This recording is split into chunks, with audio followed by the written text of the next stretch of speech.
Surrogacy law जिनके बारे में मेरे दर्शकों को क्या जानना चाहिए, या वो कपल जो सरोगेसी सर्च कर रहे हैं उनके लिए क्या इंपॉर्टेंट है as a lawyer point of view. जो मैन है इंटेंडिंग फादर वो 26 से 55 के बीच में होना चाहिए। जो विमेन है वो 25 से 50 के बीच में होनी चाहिए। तो एक रिलेशनशिप आता है that is called live in relationship. जी। सो जहां हम लिव इन रिलेशनशिप्स की बात करते हैं वहां पे pregnancy and women right as per the law क्या है? जो लिव इन रिलेशनशिप में लिव इन पार्टनर, तो she is also protected from the domestic violence. She can claim maintenance, she can claim protection, she can claim residence rights. So all the rights are also available to the woman, the living partner. Violence को सिर्फ physical नहीं माना, इसके violence के ambience में mental violence भी है, economic violence भी है, सेक्सुअल वायलेंस भी है।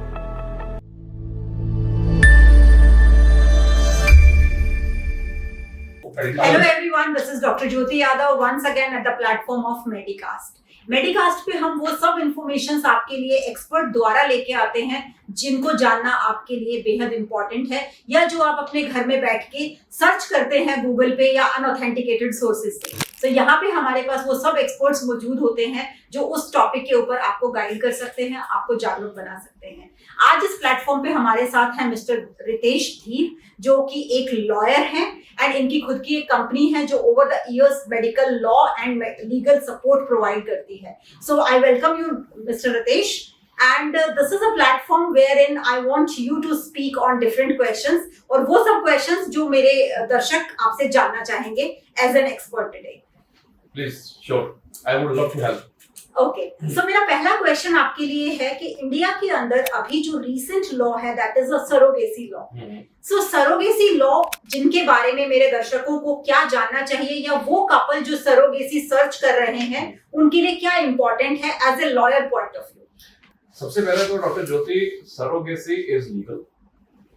It has been made an act in 2021 by the government to formalize all the roadblocks. Plus, government intends कि ये commercialize ना. So any kind of commercialization involved is prohibited and is punishable.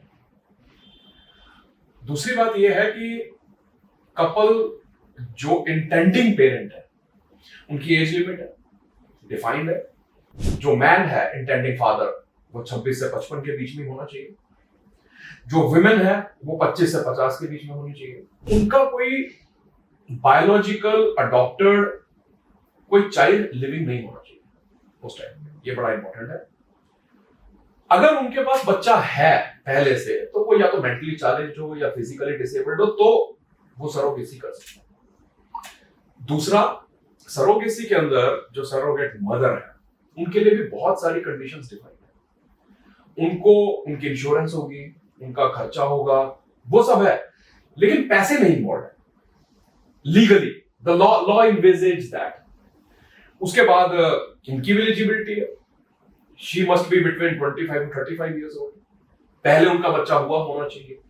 तो there are many conditions. Surrogacy is perfectly legal. It is not only legal, it is institutionalized. जिस clinic में करना है, it should be registered. The gynecologist should be registered. Registered medical practitioner होने चाहिए, board में registered होने चाहिए. उसके बाद ही वो उसको अप्रोच करे. काउंसलिंग है, बहुत सारे इसके अंदर स्टेप्स इन्वॉल्व हैं. तो इसलिए one need to approach a proper institution for that. आप ऐसे ही किसी के साथ नहीं कर सकते. काउंसलिंग के अंदर डॉक्टर्स की ये liability है as per that to undertake the counselings, to tell the patient and the intending parents clearly the risks involved. False advertisement करना, 70 to 80% success rate बताना is wrong. जो उसका है उतना बताइए, उनको रिस्क बताइए, उनको काउंसलिंग कीजिए, उनको बताइए कि इसमें 4-5 साइकिल हो सकते हैं, एक साइकिल का इतना खर्चा होगा, वो पहले बताना है. नहीं तो मैं अभी आ रहा था, रास्ते में आईवीएफ का बोर्ड लगा हुआ है 90,000 rupees. It's a joke. Right. It's a joke. Impossible है. तो वो पहले अगर आप उनको बताते हैं तो it is very much convenient for the couples who intend to become parent at the right age. So true.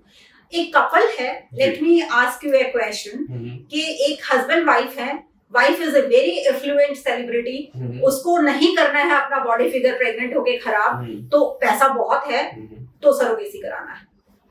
पैसा बहुत है, सरोगेसी कराना है, लॉ कहता है कि पैसा इन्वॉल्व नहीं है। मैं लॉ की बात कर सकता हूँ, right. जो ग्रे एरिया है, जो ब्लैक एरिया है, मैं उसके बारे में नहीं बोलूंगा। मैं कानून क्या कह रहा है मैं वो बोलूंगा। आप सरोगेसी कराना चाहते हैं, आप सरोगेसी कराइए उसके, लेकिन सरोगेसी के बारे में मैं एक बात और बोलना चाहता हूँ। Surrogacy law is still silent upon single parents. पहली बात, अगर वो सेलिब्रिटी सिंगल है तो it is silent, law is silent on that. Law is also silent on the same sex couple. अब वो लीगलाइज हो गया इंडिया के अंदर, लेकिन law is silent if they take surrogacy as a parent route और नो, वो law silent है। पैसा है उनके पास, वो पैसा अगर वो कपल है, अगर वो एज बैंड में आ रही है और जो रूल्स, हर स्टेट के रूल्स हैं, रूल्स के अंदर अगर वो फिट हो रही है तो वो सरोगेट मदर बन सकती है अगर वो कपल है। ओके, सो जहां पे हमने ये कपल डिस्कस किया, सिंगल पेरेंट डिस्कस किया, so what are the rights of the couple और a single parent as per the law? See single parent अगर वो, it's very difficult, law grey है, अभी बहुत सारी पिटिशंस हैं सुप्रीम कोर्ट में लगी हुई है, will decide in due course of time. Single parent जैसे मैंने आपको बताया, लॉ, सरोगेसी लॉ बड़ा क्लियरली कहता है कि it should be a couple. तो सिंगल तो वैसे ही ग्रे एरिया में आ गया, ठीक है। दूसरा मैंने आपको बोला कॉमर्स इज नॉट अलाउड, ठीक है, वो तो है ही नहीं, तो this is also which is a grey, ठीक है। पीछे से कोई, अब इसकी वजह से a black market is developing, it is already there, कि find a surrogate mother who is ready to rent her womb, that is the term which is in the market, rent a womb, pay her a good amount, but that good amount is not legal, neither it is shown anywhere। वो पक्के में cash वो account से नहीं दिया जाता, वो पीछे से दिया जाता उसको, उसके किसी रिलेटिव को, XYZ, that is there। Grey market एक डेवलप हो रही है, वो आपको पता है ऑर्गन ट्रांसप्लांटेशन के अंदर भी है, grey market is always there, but law does not say that। Law says that it is actually illegal. Not legal, it is illegal, कि we are paying some amount, वो legalized नहीं है, so that those are all wrong practices, yes, which are prevailing in the society and which people are even demanding if they have पैसा, कि हमारे पास पैसा बहुत है, हमने इवन लोग लेके आते हैं क्लिनिक्स के अंदर या डॉक्टर्स के पास कि ये औरत हमारे लिए सरोगेट बनेगी। So I think there comes the responsibility for the couple also, कि वो किसको पैसा दे रहे हैं, क्यों दे रहे हैं या नहीं देना है। तो लॉ उनके लिए कुछ पनिशेबल है या it is only for the doctors? Doctor note punishable है, लॉ बड़ा क्लियर है, पनिशेबल है। प्लस मैं आपको फर्दर एक और बात बताना चाहता हूं कि a child born out of surrogacy can not be abandoned. मतलब इट इज नॉट इजी कि आप शॉपिंग करने नहीं जा रहे हैं कि आपने, because motherhood is a very special thing, right.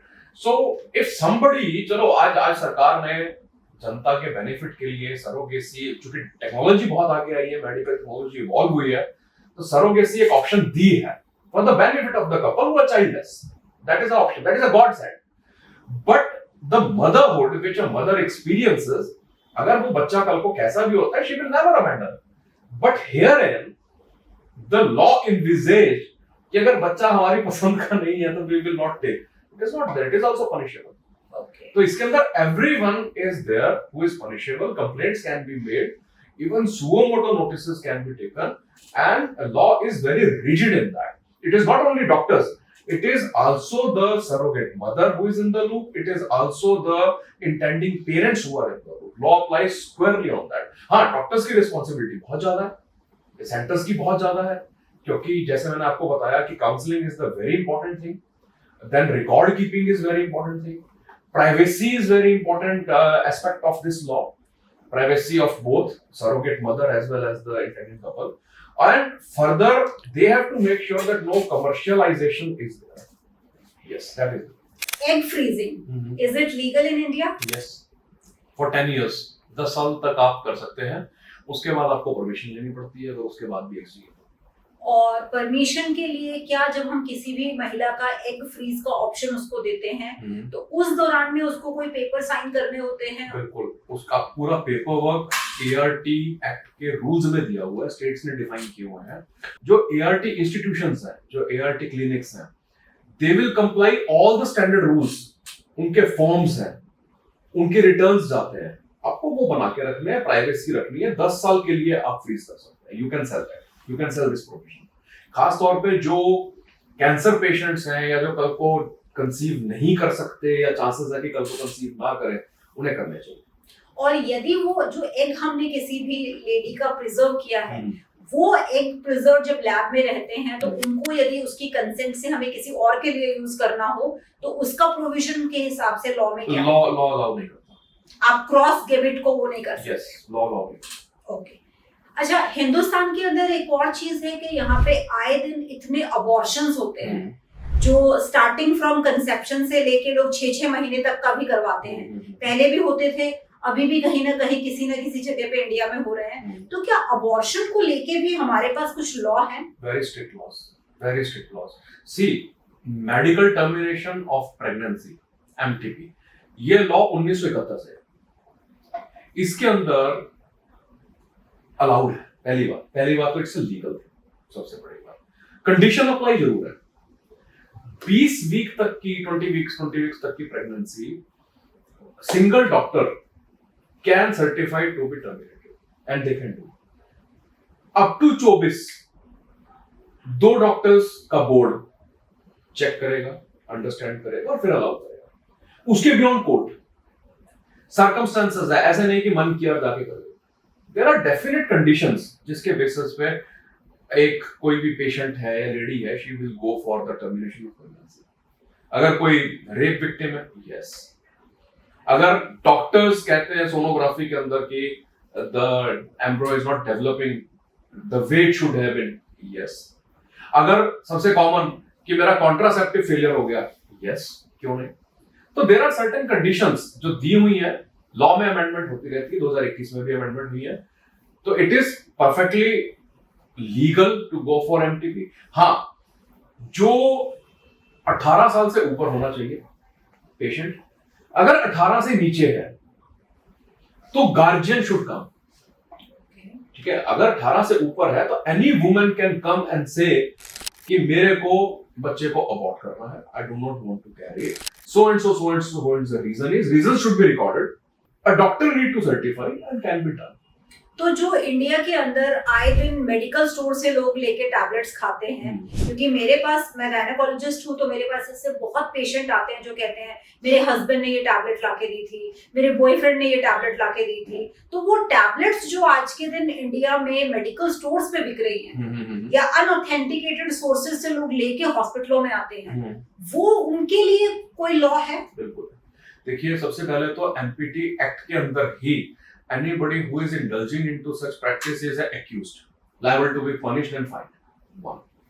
Secondly, जो हमारा भारतीय न्याय संहिता है, पहले इंडियन पीनल कोड था, धारा 313, 314, इसके अंदर जो भी अबॉर्शन इंड्यूस कर रहा है, चाहे वो हस्बैंड है, चाहे वो खुद क्यों ना हो lady, they are accused for doing the abortion which is punishable by law। और अगर, मुझे मेडिकल टर्म नहीं मालूम, लेकिन अगर बच्चा अलाइव है, that means lady can feel the kicking, उसको अगर अबॉर्ट किया जाए तो पनिशमेंट का जो क्वांटम है वो 7 साल हो जाता है, अदरवाइज 3 साल है। लेकिन ऐसे बच्चे को तो करना, it is as good as you are killing a human being, a live human being. तो this is definitely punishable by law. Only law, the procedure by given by the law, जैसे कोर्ट है, medical board है, they can authorize up to a certain limit, उसके बाद तो वो भी allow नहीं करती। they see the condition if it is safe or it is not safe। और अभी मैं थोड़े दिन पहले ही चेक कर रहा था, any abortion which has been initiated by certain quacks or medicines can endanger the life of the victim।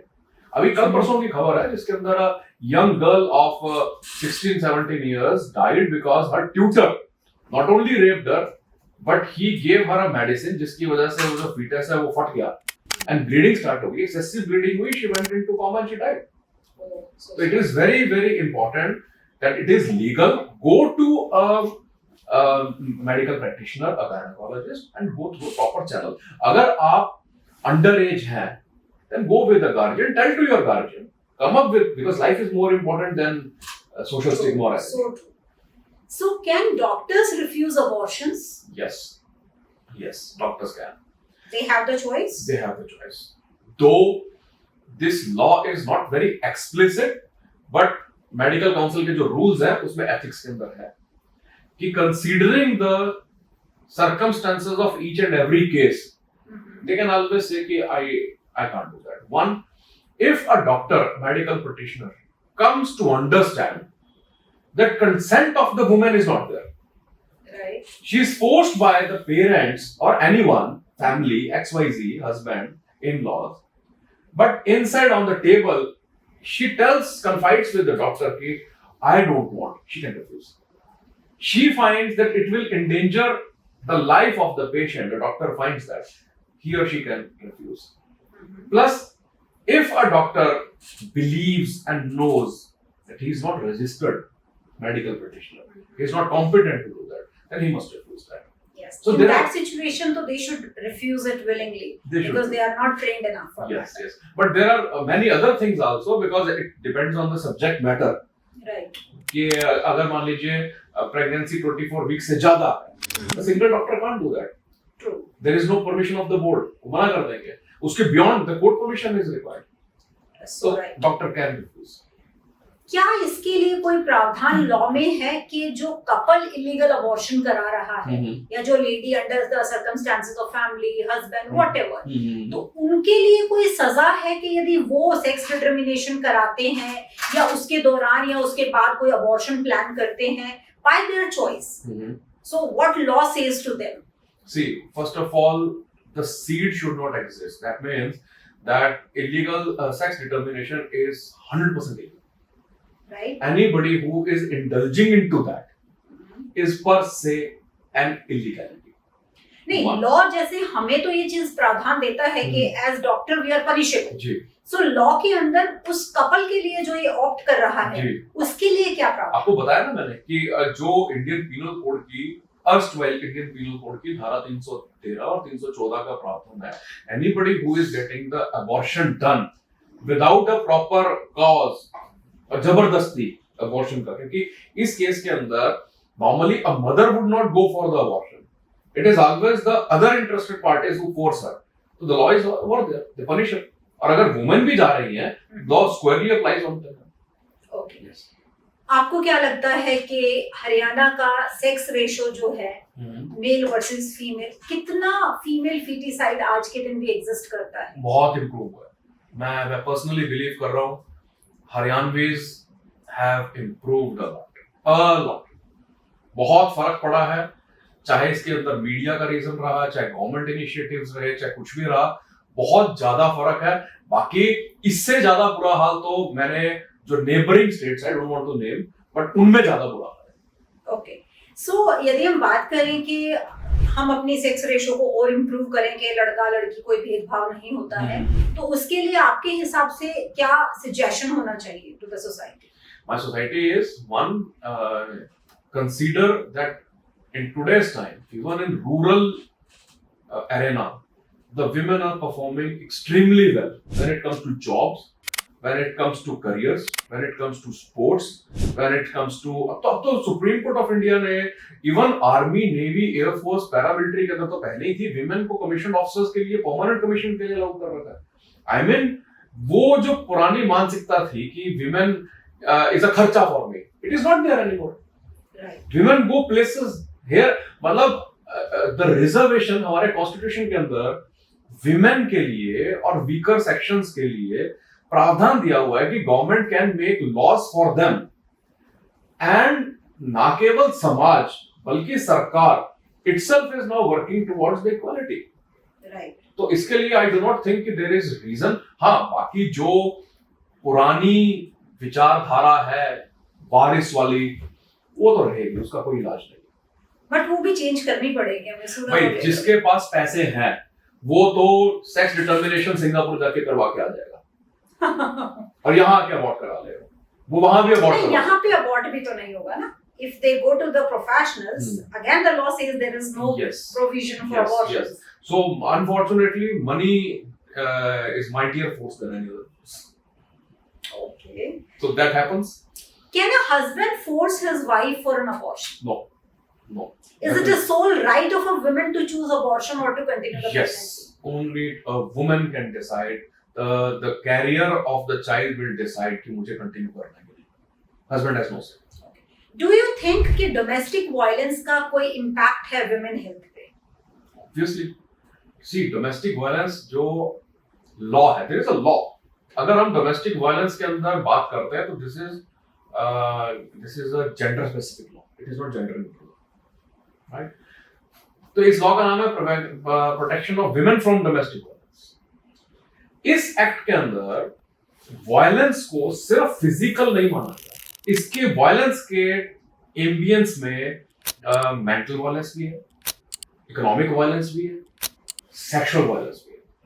अगर कोई आदमी या परिवार का कोई सदस्य वुमेन को अपने माँ बाप से बात करने नहीं दे रहा फोन पे, that is also considered violence.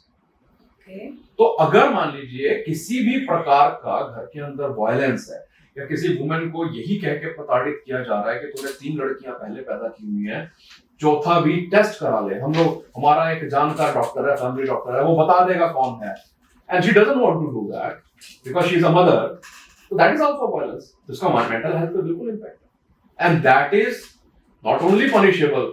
The law has given complete remedies to the aggrieved woman. Law comes for her as a rescue. As a rescue. Okay. Surrogacy जहाँ हम करते हैं, who is considered as a real mother? The person who is the surrogate or the intended parents, intended mother. Can she, surrogate mother, claim for that child anywhere? No.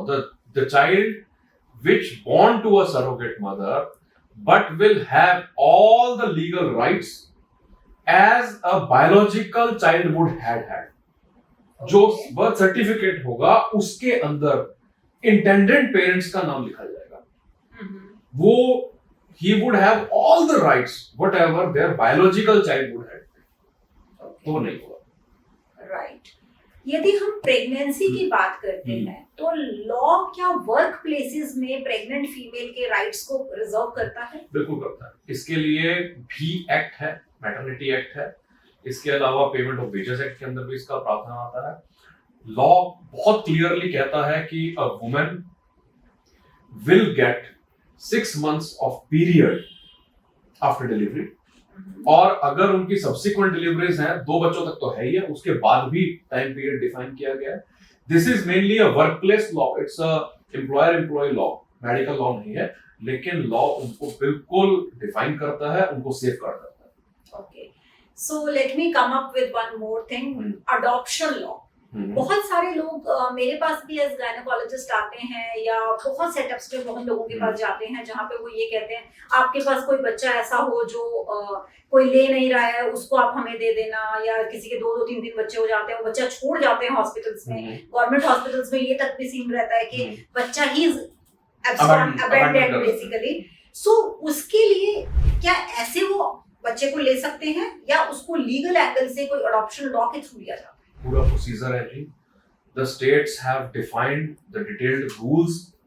There is a act, there is a law, HAMA, Hindu Adoption and Marriage Act. ये personal law में आता है, ठीक है. Islamic अलग है, हिंदू अलग है. कि अडॉप्शन का एक तरीका है. अडॉप्शन की पहले ट्रेनिंग होती है, there is a proper procedure, उसके बाद ही वो अडॉप्शन में आता है. You can't abandon a child. तो there is a proper law. If a child is abandoned, where it goes, the hospitals, आगे further there are agencies who are involved into that. Parents को पहले apply करना पड़ता है. Hindu adoption and marriage act के अंदर guidelines भी दी हुई हैं कि who is actually eligible to adopt. There must be certain age, there must be certain age gap also, right? For example, there is a father who wants to adopt a daughter, so there needs to, and he is a single father. So the age gap between the child and the parent is also defined. So there is a proper procedure, there is a proper law for that. You just can't go and say कि ये बच्चा आपसे मिला होगा. Okay. Because उसमें बच्चे के future rights safeguard होते हैं. कल को ancestral right है, property rights है, बहुत सारे और rights हैं जो accrue हो जाते हैं किसी parent की death होने के बाद. और वो सारे rights अगर proper adoption है, legal adoption है, तभी accrue. एक और सवाल, जहां हम बहुत मेट्रोपॉलिटन सिटीज में आजकल रह रहे हैं, तो एक रिलेशनशिप आता है that is called live in relationship जी। सो जहां हम लिव इन रिलेशनशिप्स की बात करते हैं, वहां पे pregnancy and women right as per the law क्या है? सी लॉ, जो मैंने आपको अभी थोड़ी देर पहले लॉ बताया था, protection of women from domestic violence, live in relations are being recognized by society also, and society makes law. The law is also recognizing them. So any child which is born out of a live-in relationship has all the same rights which a biological normal child would have got. The live-in relationship is deemed to be marriage. ये तो पहली बात हुई। ये तो हम बात कर रहे हैं in case of the civil rights. अगर मैं बात करता हूं वुमन के, जो लिव इन रिलेशनशिप में लिव इन पार्टनर है, तो she is also protected from the domestic violence. She can claim maintenance, she can claim protection, she can claim residence rights. So all the rights are also available to the woman, the live in partner. And इसमें एक चीज मैं add करना चाहूंगी कि as gynaecologist हम अब जब पेशेंट्स को देखते हैं या जब कपल आते हैं अबॉर्शन के लिए, वहां पे हस्बैंड लिखना बंद हो चुका है जी। It is the partner. Yes. So because it can be anybody, it is so we are just writing a partner, not the typical husband or any kind of marriage certificate we are checking. जी। So very nice. And अब मैं आपसे ना कुछ सवाल ऐसे हैं जो मिथ हैं, and I want to know a quick answer from you as an expert. जी। So abortion is illegal in India. Yes, abortion is not illegal, it is legal. Conditions apply. Conditions apply. A husband has full right over his wife's pregnancy decision. No. Sex determination is allowed if you pay extra. 100% no. Unmarried women can't seek gynecological treatment without parents' Wrong. consent. They can seek. They should seek. Marital rape is legal in India. It's a gray area. The apex court is still deciding the petitions. There is nothing called marital rape in the legal system in India. It is not defined. Okay. जो rape की definition Indian penal code 375 में दी हुई थी, वो marriage में लागू नहीं होती। मैरिज में लागू नहीं हो रही है। That means you can say very boldly, annoyingly, angrily that a husband can commit जबरदस्ती ऑन हिज वाइफ। तो अगर वो करता तो वो रेप पर से as per the legal definition नहीं कहलाएगा। वो सेक्सुअल वायलेंस में आ सकता है। A woman can seek remedy against the sexual violence under the protection of women from domestic violence. उसके अंदर वो रेमेडी है, लेकिन वो रेप वाली सजाएं हस्बैंड को नहीं मिलती। So here this is completely grey. Working women can't claim maternity benefits after a miscarriage. No, they can claim. They can carry. Husband can force sterilization or contraceptive choices on the wife. No, definitely no. Okay. Surrogacy is open to anyone with money. No, no.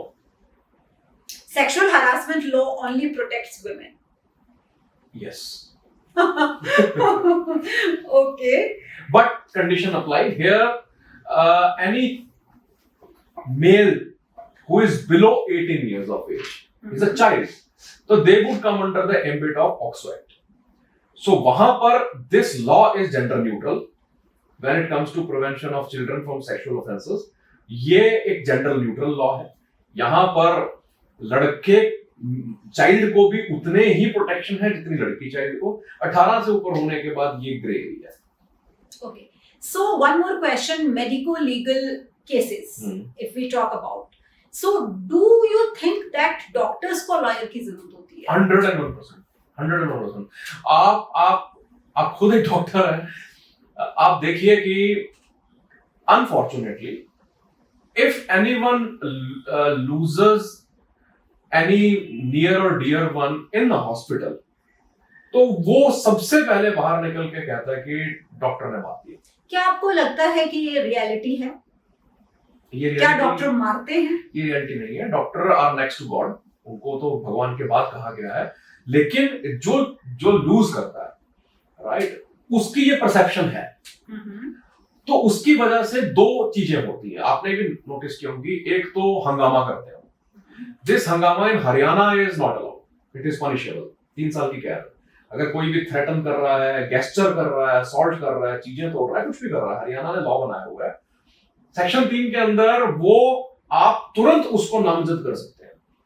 तो हरियाणा में medical practitioners को, paramedics को, nurses को जो registered है उनको protection दी हुई है, वन।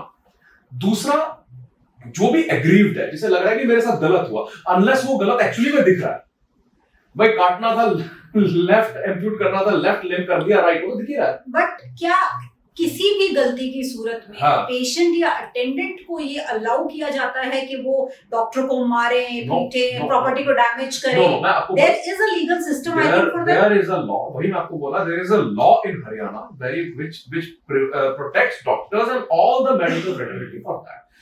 लेकिन ये बहुत कॉमन है कि doctors are always at the, hospitals are always at the receiving end in the consumer forums. तुरंत जाकर कंज्यूमर फोरम के अंदर मुकदमा डाला जाता है कंपनसेशन के लिए, डैमेजेस के लिए, कि मेडिकल नेग्लिजेंस हुई है। तो doctors definitely need law. Secondly, उनको अपनी एसओपीज बनाने के लिए, अपना फ्रेमवर्क बनाने के लिए, अपने आप को डिफेंड करने के लिए सिर्फ एक मेडिकल लॉ नहीं है, एक हॉस्पिटल के साथ में बहुत सारे लॉ है। तो doctor definitely, should be aware of it. if they are not aware, they must focus on the profession, their profession, but they also need assistance of a legal friend. So nice. If Ritesh not as lawyer, what you would have been? Oh, I would have done many caps. I was in defense, I served in Navy, I had been a teacher, I had been a corporate world. So a lot of hats I am wearing. Okay. I wore all year. Okay, so you have already done your work profile. So if I ask you one thing more, what have been your biggest achievement till now? See, every case, every successful case where we get relief for our clients is an achievement. ऐसा कोई भी case नहीं है जहां पर personal satisfaction नहीं होती, but I particularly remember one case where in there was a boy, a very young boy of 20 to 23 years. Let us name him Mr. A. Mr. A was implicated into a rape case. His live-in partner implicated him into a rape case. So he had a single parent, mother thi. I got him out of the jail. I got him acquitted. I was able to prove कि ये जो इनके बीच में संबंध थे, ये consent के साथ थे। 3 साल तक कंसेंट चलता है, 3 साल रेप नहीं होता।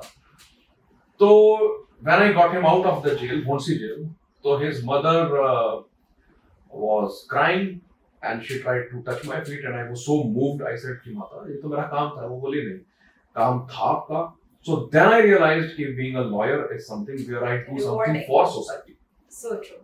What have been your biggest challenge as a lawyer? When our client lied to us. और हमें लास्ट 11th आवर में जाके पता चलता है कि तो कहानी कुछ और थी। This is the biggest challenge we say. Doctor से, वकील से झूठ नहीं बोलना चाहिए, लेकिन लोग बोलते हैं। So this is the biggest challenge which we face and we have to change the complete strategy, complete narrative. अभी मेरे पास एक केस थोड़े दिन पहले आया। I would not name the person क्योंकि अभी तक हमने केस लिया नहीं है वो।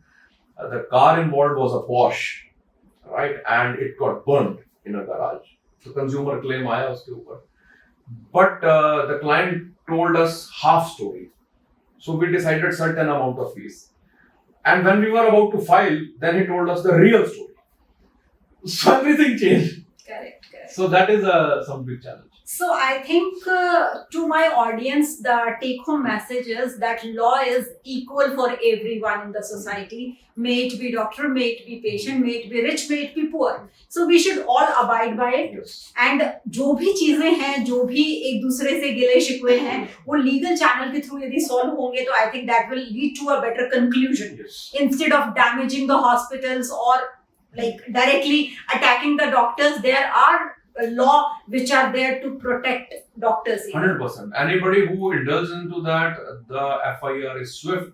The penal provisions are very brutal. आप बिना मतलब के थोड़ी देर का गुस्सा आपका कैरियर खराब कर सकता है. Yes. So with this, I end up my conversation with Mr. Ritesh Dheer, a renowned lawyer in Delhi and Gurugram. Thank you so much. For any other further questions regarding the law and the legal angles, you can write down the questions and we'll be happy to answer once again with Mr. Ritesh. And till then, goodbye. See you. Thank you very much. Thank you.